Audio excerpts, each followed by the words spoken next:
J'ai envie de vous montrer un exemple de comment les 4 boîtiers interagissent bien ensemble. Donc, je vais partir d'un exemple vécu.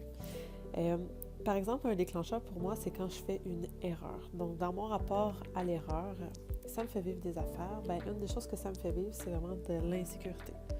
Donc, je deviens toute mal par en dedans, insécure, suite à une erreur. Le boîtier 2, ben, ça me permet d'aller préciser c'est quoi cette insécurité-là. Donc, c'est quoi les peurs précises dans le fait que ça m'insécurise d'être vue dans l'erreur ou de me voir dans l'erreur.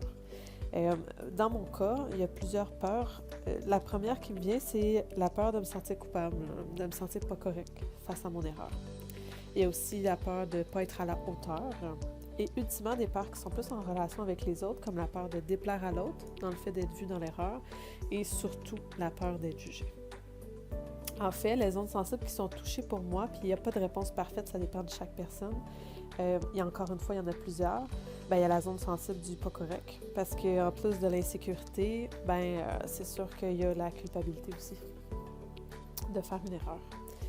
Donc, la zone sensible du pas correct est activée, mais aussi la zone sensible de la non-valeur. Donc, je pourrais même ajouter là, la non-valeur dans les vécus.